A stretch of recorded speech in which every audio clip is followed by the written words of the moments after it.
attempt any more Spanish. Excited to see people there.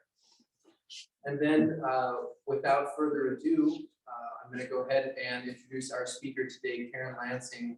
We're honored to have her here, an esteemed member of our Idaho Falls nonprofit community. Karen Lansing is a native of the Boston area, and what was the town specifically? Bridgewater. East Bridgewater, right? East Bridgewater, Massachusetts. Maybe she'll practice her accent for you. And she has a real estate background, a realtor for more than 20 years, and then now has been involved with the Habitat for Humanity organization for more than 20 years as well, has participated in builds across the country, is a huge advocate for this wonderful organization, and has been the executive director of Greater Idaho Falls Area Habitat for Humanity since 2010. And she is here to speak to us today about affordable housing, the promise of homeownership. And without further ado, Karen Lansing.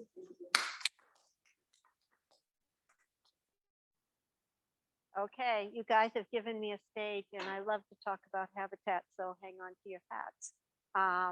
But I can talk funny if you want me to, okay? I came here to Eastern Idaho in 1978, and I couldn't say the word potato seller. It was a potato seller. And I rode things called hosses, not horses. So I've had to clean up my speech, and it's taken me 30 some odd years. I hope you can understand me now. Okay, this first slide, everybody deserves a decent place to live, has been Habitat's tagline for many, many years. We have over a 40-year history throughout the world. But really, I want to pay attention to, through shelter, we build strength, stability, and self-reliance. It's not just about putting people in homes. Habitat doesn't sell the family the home and then walk away. We stay with them. We make sure they know all of the ins and outs of home ownership. And if they have any struggles, they're instructed to come back to us and talk to us. We have never had a foreclosure in our over 25 years of history here in Eastern Idaho. So I'm excited about that and pleased with that. This is Habitat's mission statement. We are a Christian organization. We do not proselytize in any way, shape, or form. We build for people of all faiths. We build for people of no faith. So this is it. Seeking to put God's love into action, Habitat brings people together to build homes, community, and hope. And hang on to those words, community and hope, because Habitat Idaho Falls is going to take that even further. What did I do? There we go. It's on here, guys, but it's not up there.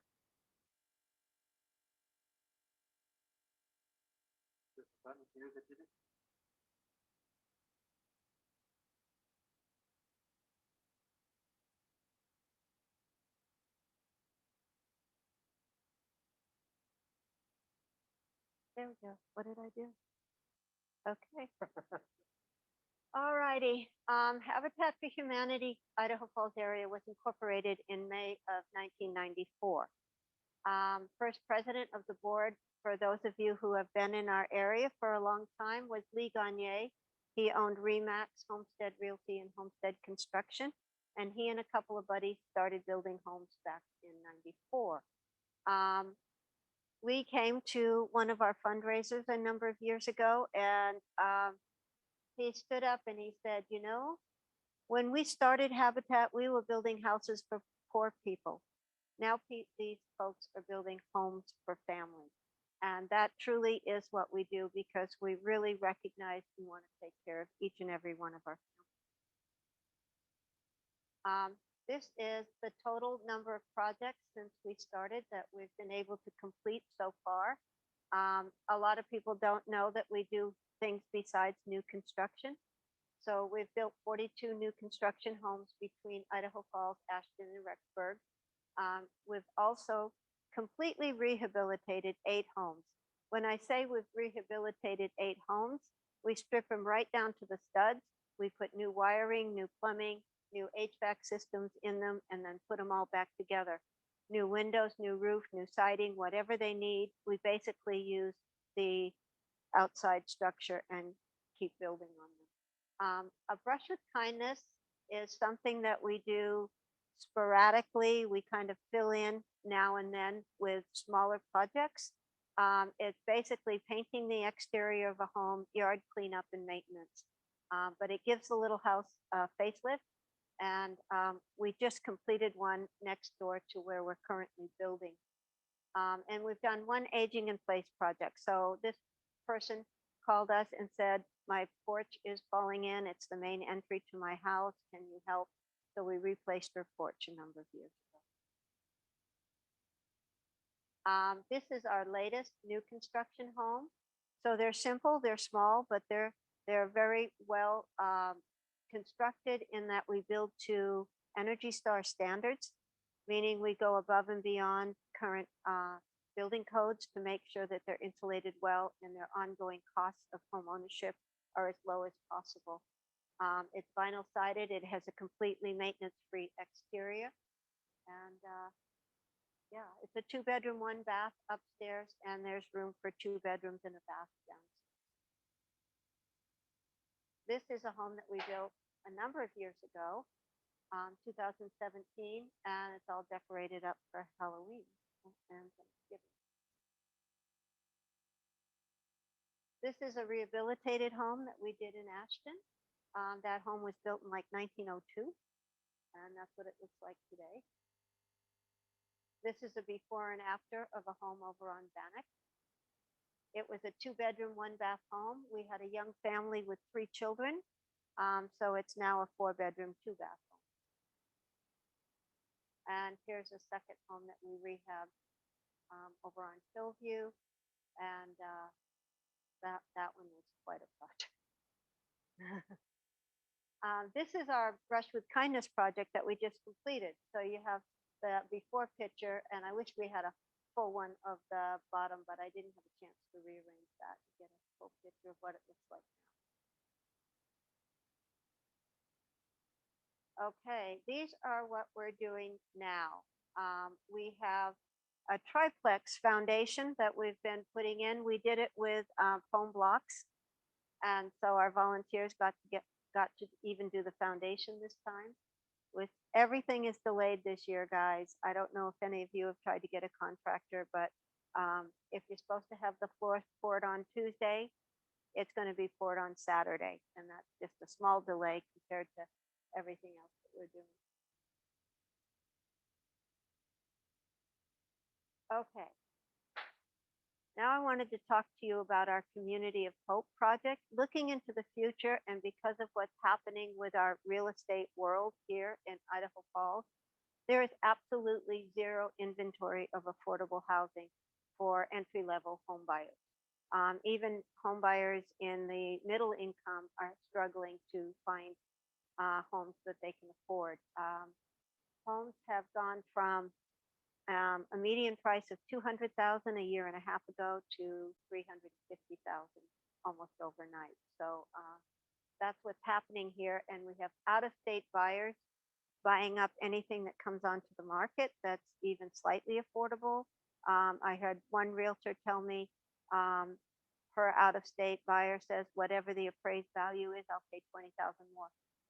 So what's happened is local people can no longer afford to live in our town. All of these workforce people, you know, the people that work at the hospitals, the people that work in the restaurants, all of those people can't afford to buy homes anymore. So we're going to create a permanent inventory of housing, and in order to do that, we're looking to maybe even modify how Habitat sells homes to our families. Up until now, our families buy the home at appraised value. We only charge them 30% of their current income at closing. And if that number doesn't work out with taxes and insurance to be less than 30%, we literally reduce the price of the home to make it fit that 30% affordable parameter. So by thinking about that, after the 30 years of home ownership, it goes out on the market again, and it could no longer be affordable. if things keep escalating the way they are. So one of the concepts we're looking at, and again, I'm talking to you in broad swashes here. We haven't decided one way or the other at the board level what we're going to do, but we're considering a housing cooperative where the buyers buy in, they buy a share into the community, and then when they're ready to move out or move up, we buy their shares back and put another family in it, and it will maintain the affordability of that home long into the future. Um, the other thing that we're thinking about to reduce initial costs for that home buyer is we will purchase the ground and put it into a community land trust. So they're basically moving into the community but not paying for the ground. And what we'll do with any extra income that we have, because they don't have to pay for the lot, is that will be their homeowner assessment to keep the community up and thriving. One of the main criticisms I've heard when I talk about a community of affordable housing is it'll never stay nice. People won't keep up their homes. Well, we work with our families closely enough that yes, the homes are being kept up, and by creating a homeowners association that they're part of, they will be self-monitoring this. And if somebody's not mowing their lawn or something, the community is going to come back at them and say, hey, you agreed to do this. Can we help you do it? And things like that. And if somebody moving into the community can't afford the base cost, we will have a way for them to work off a portion of that each month by doing maintenance or whatever else the community might need. So no matter what their current financial circumstances are, we'll be able to put them into a home because we're going to start right off with about a dozen extra small homes. I'm not going to call them tiny homes because that conjures up tiny homes on wheels. They will be more like park models that we see down in Arizona and other places. They'll be slab on grade.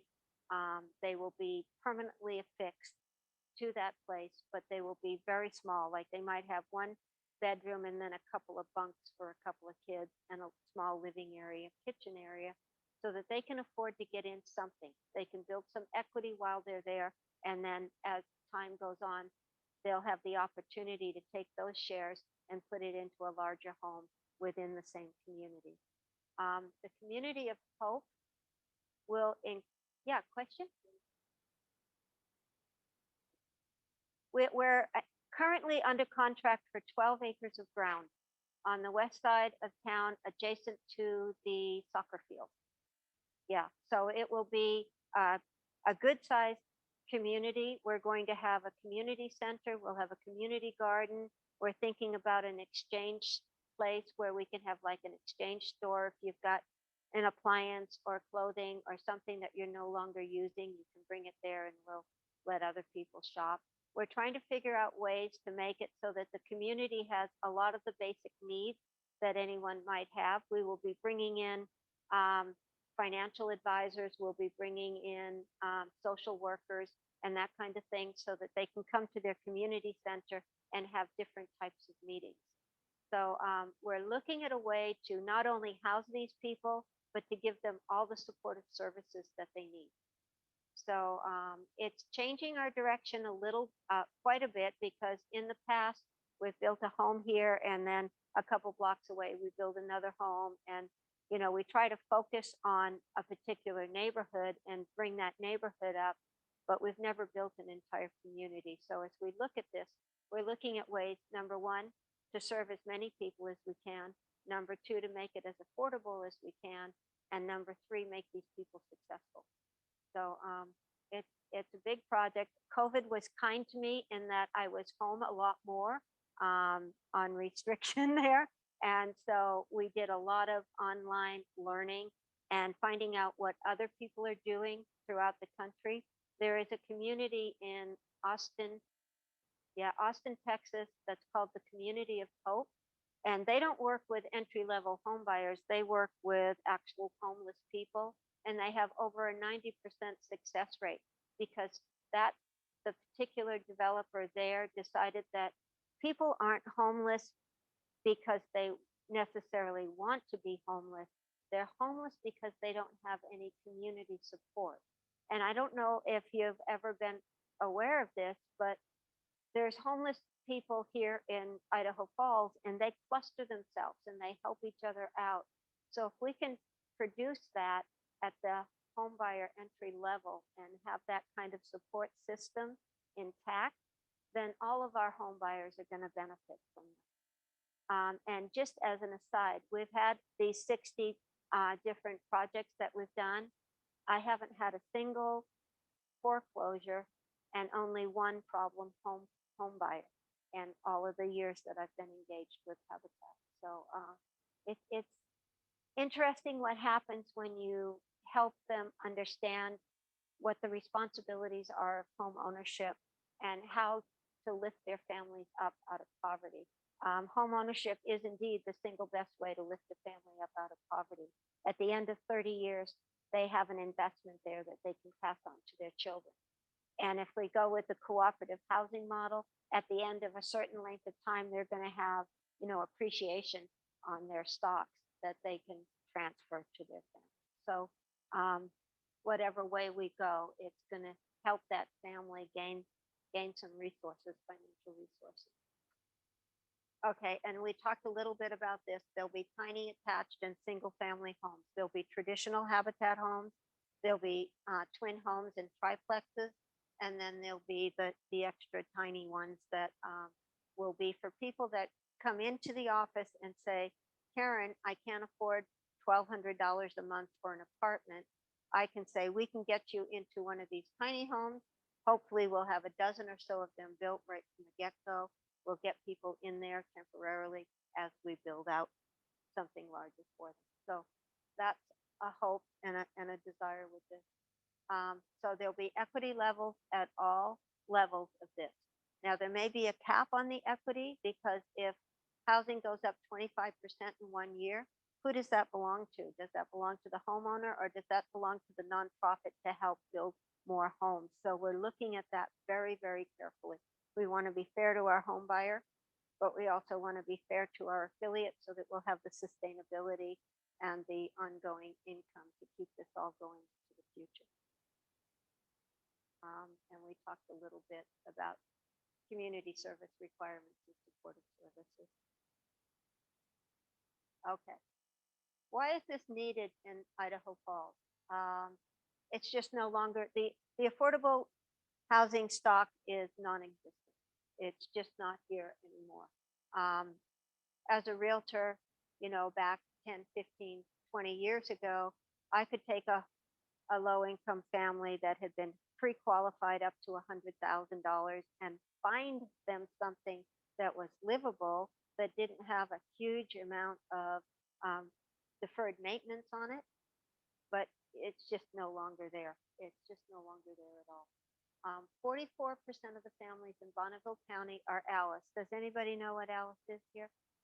ALICE stands for Asset Limited, Income Constrained, Employed.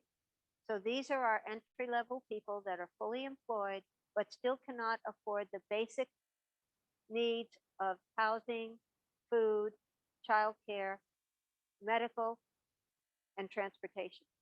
So 44%. And the current wage to support a family of 4 from United Way's study is $28 an hour. And if entry-level jobs are 10 and 15, a lot of times mom and dad both working 40 hours a week can't afford to take care of a family of 4.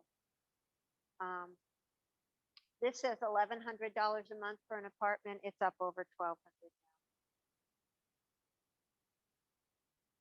now. Okay. Without land, Habitat can't build. We have inventory to build 4 more homes. And one of the big pressures over the last couple of years was where are we going to find more ground to build on? 4 or 5 years ago, I bought 3 building sites. It was a $60,000 contract, and then we got $9,000 back in kind. So each of those building sites cost us $17,000.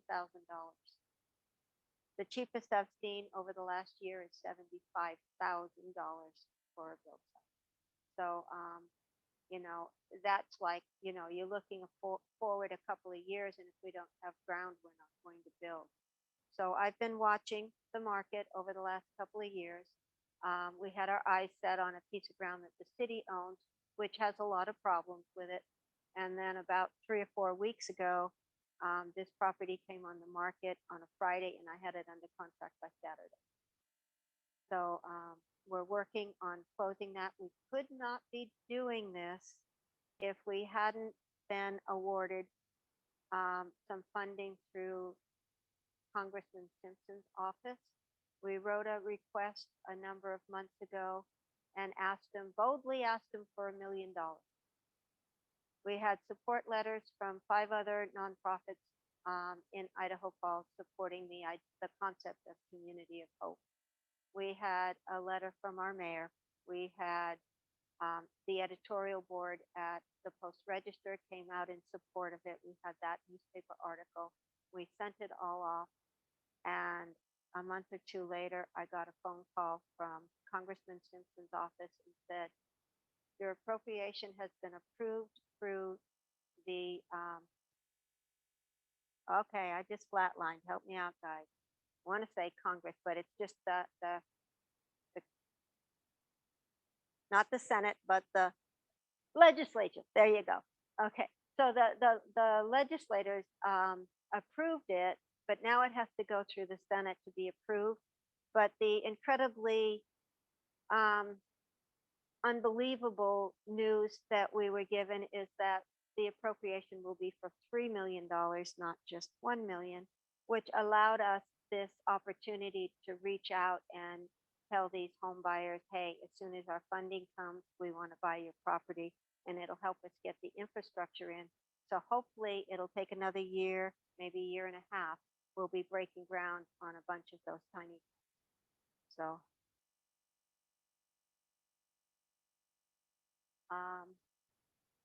I did not put a slide in here that I want to talk to you about, and I didn't realize until right now.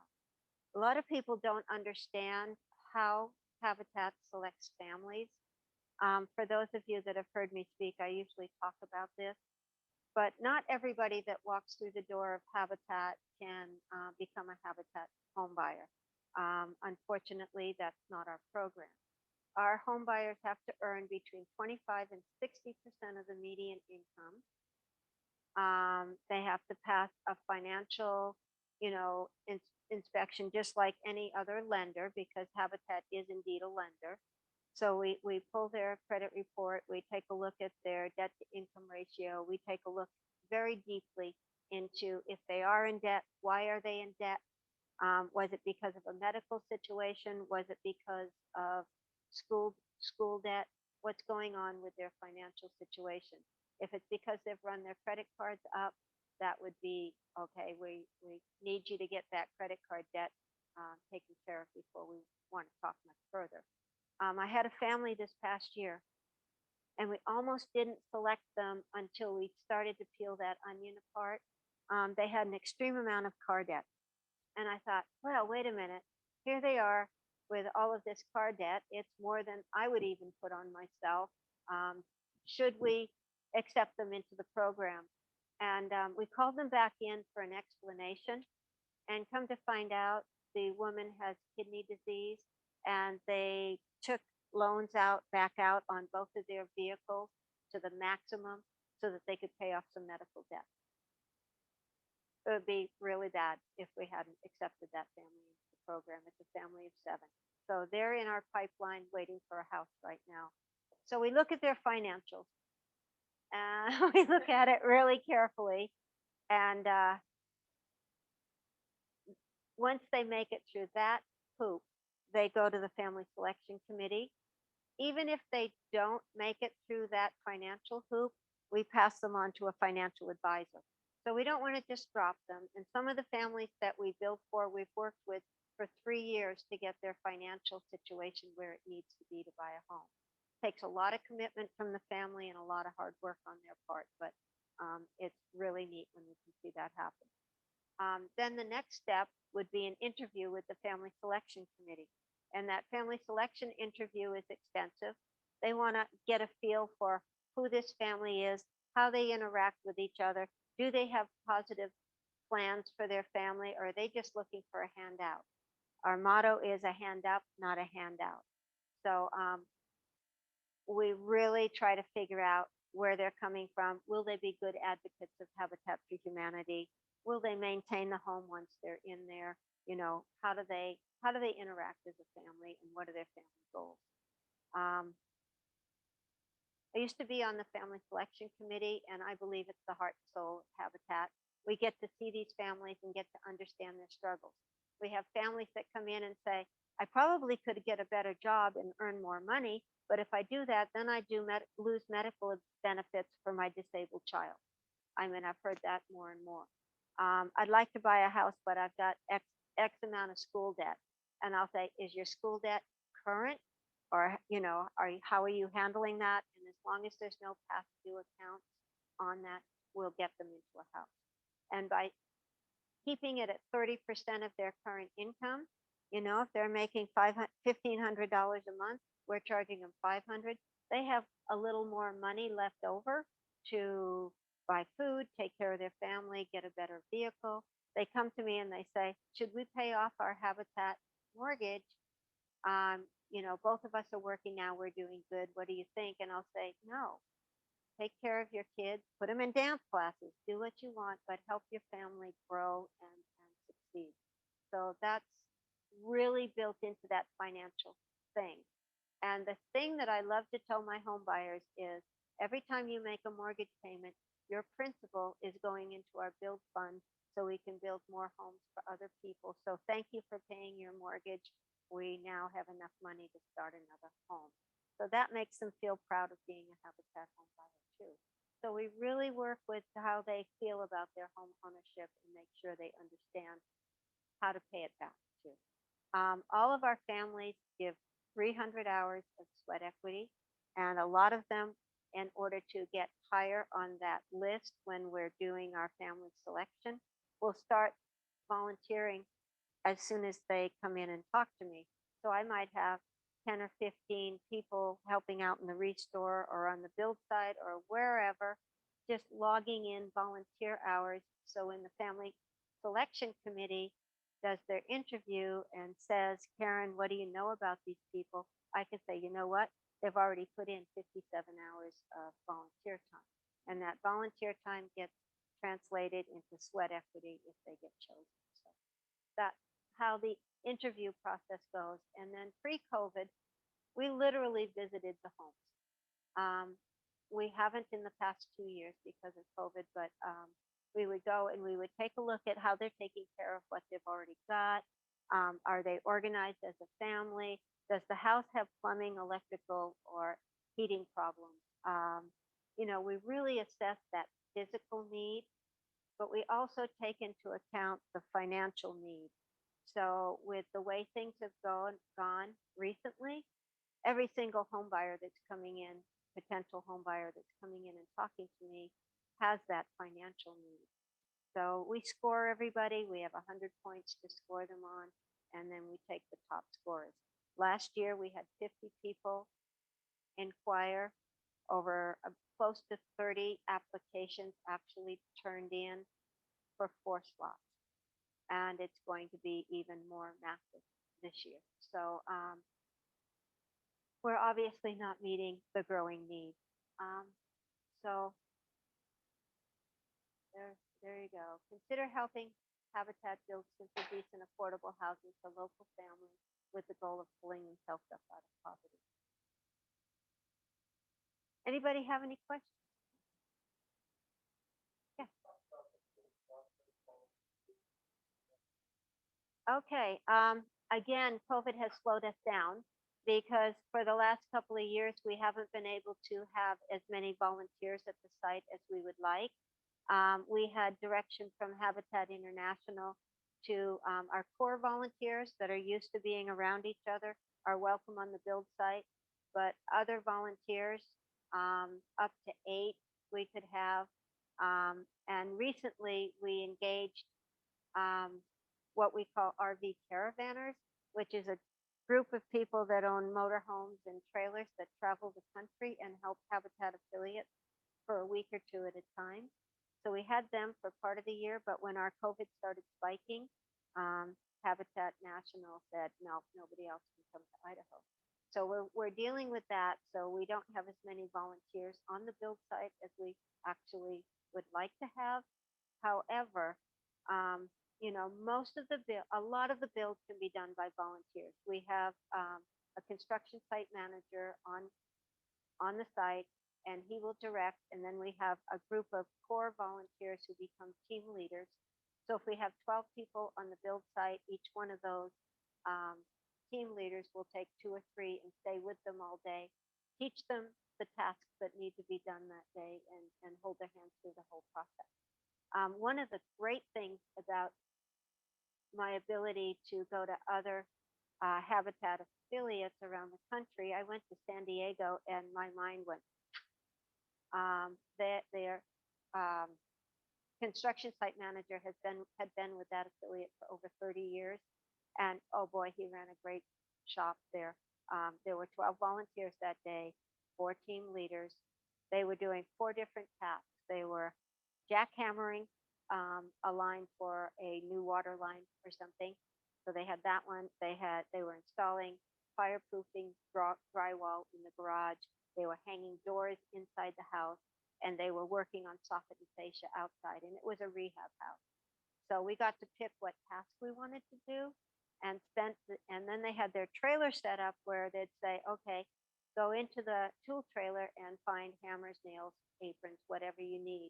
And so we all went in and got the supplies we needed, worked the entire day. At the end of the day, they said, okay, put your tools and things back where you got them from. And then let's walk around the build site and see what we accomplished today. And it was just so cool. And that's what we're trying to do here in Idaho. Questions? Come on. I have a request, a very specific request for people here. On November 9th, we will be at the Planning and Zoning. It's a public meeting where you can come and express either your pro or con for the community of Hope. We don't anticipate a lot of NIMBYism, not in my backyard, but I want to be prepared for it. So if any of you want to show up to that meeting and just probably won't even have to talk, but just maybe raise your hand as, I'm in support of this. It would really help us show broad community support if we can get a lot of people there. I'm also inviting some of our families that have benefited from our Habitat program to speak. So, November 9th at 7 p.m. Yeah. So we have to have 2 public hearings in order to get this property annexed. And the first is with the Planning and Zoning Commission on November 9th. And then the second one will be with the City Council on December 9th. I believe you asked me a question. I'm not real sure about this, but I am assuming, which is not good. I'm assuming it's at the City Council room in the City Council building, where Planning and Zoning is, city building there. They called the City Annex. Does anybody know? Yeah, yeah, yeah. And currently, with our current build, we will be framing. So if any of you like that kind of labor, you can call the office, and our volunteer coordinator will let you know when and how to do that. Okay, I have been executive director since 2010. Before that, for 6 years, I was on the board. And before that, I was on the family selection committee. And before that, I just got a wild hair after seeing a build project in California. And I was a realtor at the time. And I came back and I said, hey guys, we're into housing. We need to support this. So every single closing for a full year, $10. Each realtor gave $10 of their commissions to Habitat, And then the owners of the real estate company matched the first 10. We had some people giving more, and we raised $10,000 in a year's time to give to Habitat. So once I became a fundraiser, then they wanted me to. So that's how it works. Yeah. But if anybody can come up with a fundraising, we're going to need to have a gimmick because everybody tries to fundraise. This past year during COVID, we had what we called the Passport for Housing. And basically, we had a map in the middle of our brochure that showed about 7 different habitat locations. And we had people drive to the location, get a stamp on their passport. That stamp became went into the drawing. So they went to about 6 or 7 different locations and learned a lot about what Habitat does firsthand. Because, well, number one, there's two main things that people think about Habitat that are totally wrong. Number one is that we give houses away. We have them appraised. We do adjust the mortgage payments down to when they can be affordable. And the second era is that Jimmy Carter started Habitat for Humanity. Millard Fuller started Habitat for Humanity way back in 1976. And the man, okay, this is the kind of OCD person I am. I found out about Habitat and I went on to the habitat.org website, and they had a 2-for-1 book sale going on, and I bought 4 books about Habitat and read 4 books right away to learn about the background concept. But during that time, Millard Fuller was a millionaire who was having marital problems. All he did was work, right? And his wife finally said to him, look, we've got to figure this out or I'm leaving. So they went on an extended trip, him and his wife and his 2 kids, and they ended up at a place called Konania Farm. And at Konania Farm, they had the community housing building going on, and they also had established what they call the Fund for Humanity, which is where those principal payments go. And so they were supposed to stay a weekend or so. They ended up staying a couple of months, and Millard Fuller took those concepts, went to Zaire, Africa, which isn't even a country anymore, and started the program there. He spent 3 years in Africa with his wife and his kids and just kind of tested out the program. Came back to Americus, Georgia, got a 1-room office on the main street and hand wrote a sign that said Habitat for Humanity International. And that's where it started. We're now in 70 countries worldwide, and I think 12 or 1,300 places across the United States.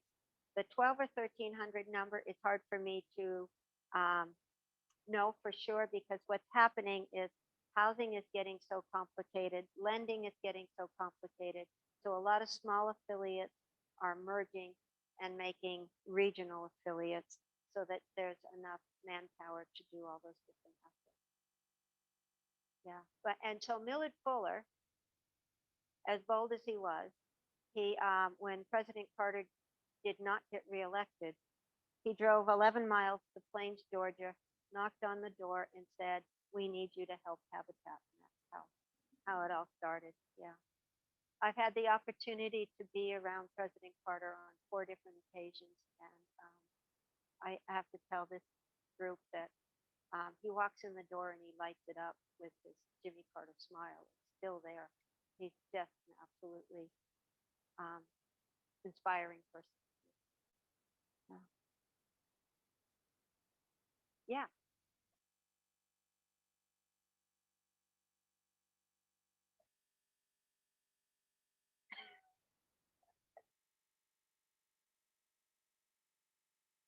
Yeah. I Sure, I will share. I've shared it a lot. I grew up in a home. My dad was a general contractor. Um, and in 1965, he built a 9-room home, 3 baths, 5 bedrooms for my mom. By 1966, he was completely disabled. They could not afford the home, but he built it and they didn't want to sell it. And so I saw that financial crunch as a teenager, when housing is no longer affordable. And then when I became a realtor, Um, it was the families getting into their first time home that I related to the most. And so I'm coming at it from that end and, how much I heard myself saying to potential home buyers, they'd come in with their long list of wants. And, I'd get into mother mode and I'd say, go home and write a second list and tell me what you really need. Because especially during 2006, 2007, during those boom years, they'd come in pre-qualified. They'd say, my lender says I can spend $250,000 on a home. And I heard myself saying, do you want to?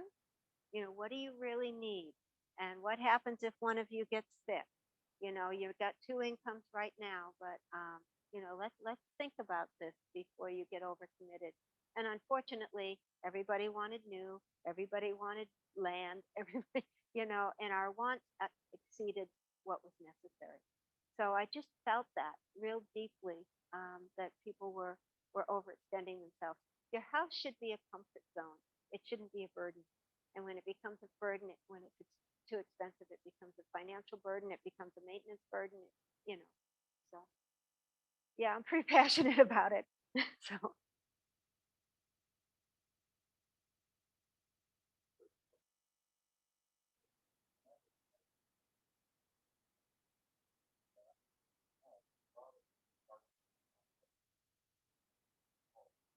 mhm.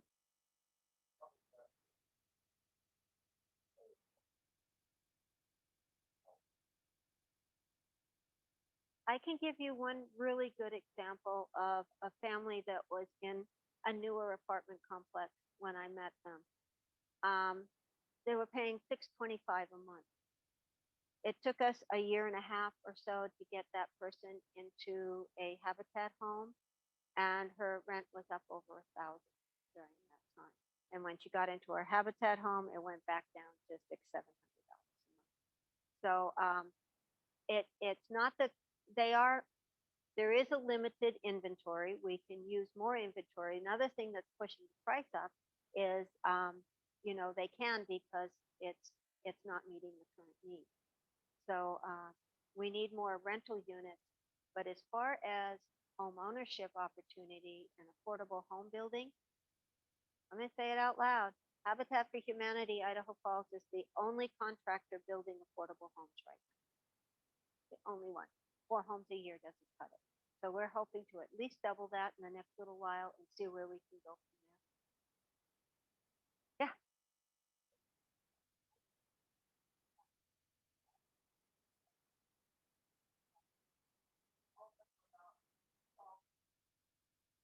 Yeah. Yep.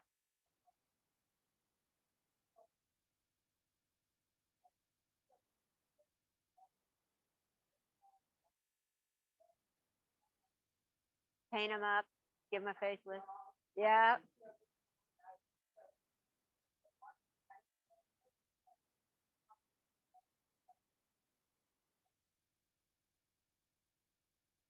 Wow.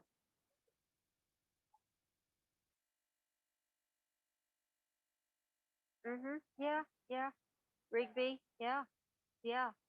It's happening. We're pricing our workforce people out of the community. Happened in Jackson Hole years ago, right? And so, we should have learned from that. And that's where a group like this can help with advocacy too. If a developer's coming in and they're going to build 100 units, they sure as heck should make some of those affordable inventory. But there's no restriction like that at our city level. County, I heard that I got I noticed a tiny home for sale. I don't know, it was on Idaho Falls Marketplace or something. So I drove out to take a look at it, and I asked the woman why she was selling, and she said she was told by the county commissioners that nowhere in their county were they going to have tiny homes. So the whole idea of um, property rights and home ownership, we've been spoiled for so long. It's hard to back up. I know that the city is taking measures now. They don't want to see this sprawl that's been happening. I had one city council member say, I'm pretty much against annexing anything in. Can't you build within the city limits? And I just said, I'd love to, but there's nothing available. So, they don't want to see the sprawl. Years ago, as a realtor, I was helping a developer on a project, and he was from California, and he had the lot prices higher than anybody else in town. And I heard myself say to him, "Look, if you don't bring your prices down, some other developer is going to buy another piece of farmland, and you're going to have a lot more competition." So, yeah, and it's just that whole oh, my house is bigger than yours. Let's keep up with the Joneses, which was my maiden name. Yeah. So we don't need it. We don't need, I mean, over time, the amount of square footage per person in a household has just kept growing and growing and growing. And empty nesters buying 6,000 square foot homes up on the hill with 3 acres of ground that's irrigated. I just was personally offended by that. So, yeah. Yeah. Yeah, and it's because of how I grew up. It's like, it's just not fair for somebody to have a six. It's the saying, if you've got more than you need, build a bigger table. That really is the bottom line. We all need to take, and understand the struggles. It costs a lot of money to be poor. People aren't low income because they want to be.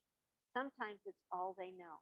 I have a young woman, she's not so young anymore. I have a mom of 5 kids living in a home in Rexburg that we put into a home, and she grew up on the streets. Got into a marriage, had 5 children. It was an abusive situation. She literally left with her kids in the van and camped out with them for a while until she could get on her feet. And she slowly got a little better job and a little better job. She homeschools her kids because they've been through trauma. She's just a remarkable person. She was helping me at the office one time getting ready for a fundraiser or something. And I said, "Would you just fold those t shirts over there so that they look a little nicer?" And she said, "Karen, I don't know how to fold." So we're working with people that haven't been taught how to be good homeowners, how to be good parents, how to take care of themselves.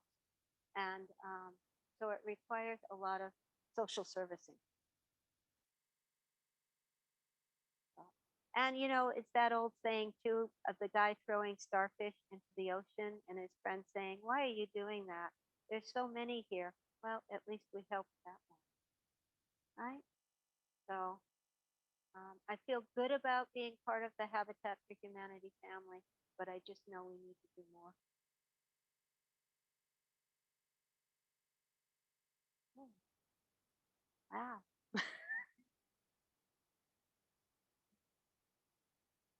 Oh, okay.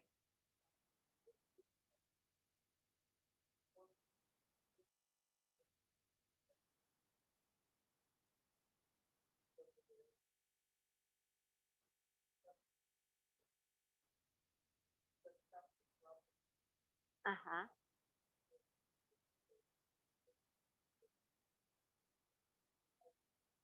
Yeah.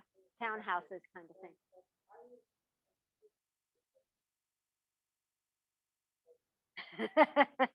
Let's call it workforce housing. Yeah. Yeah.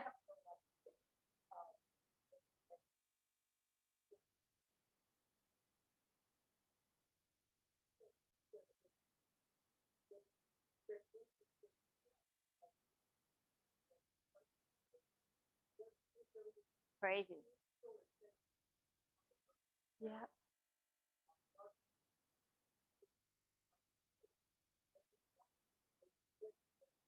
There are probably 40 to 50 units going up as you head out to Freeman Park. And they're attached units. There's like 30 in a row, 300,000 a piece. That's not affordable housing. Yeah.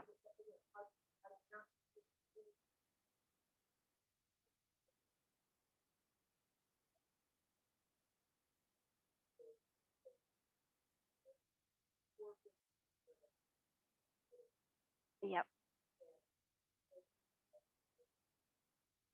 They're not affordable housing.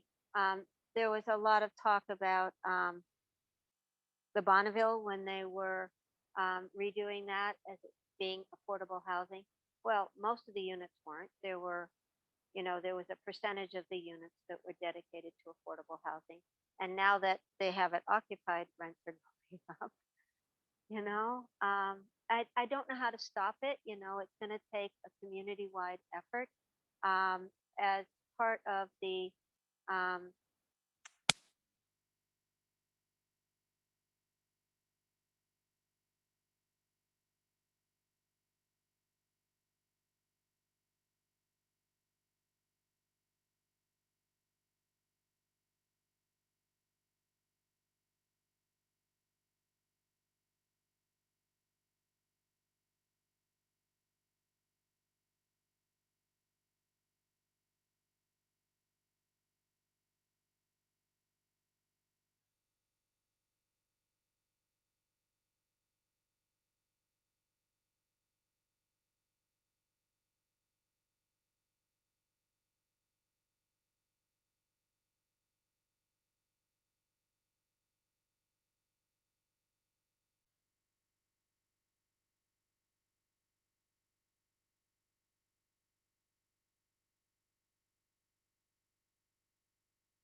So Family Promise is an absolutely great way to show these families that are struggling that yes, we do care.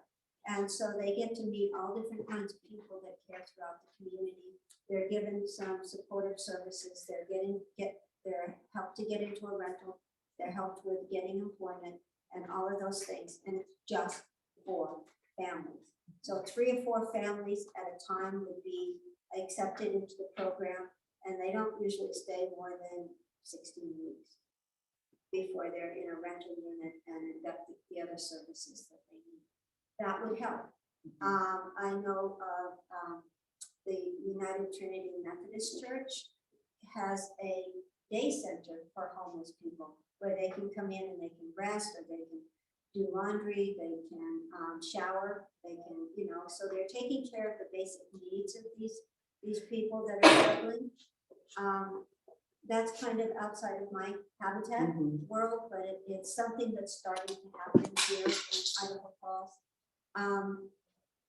So it's just really necessary for everybody to become aware. One of the reasons housing prices are escalating so fast is that out-of-state buyers are buying up all of these lower priced homes. The owner that comes in and freshens up the paint and flips it. The little house, I live on the numbered streets, bought my house a few years ago for about $100,000. The house right behind me that's no larger than mine just sold for $340,000. Yeah, I know. I sold one. I moved out on 11th Street 2.5 years ago. Zebras worth twice as much.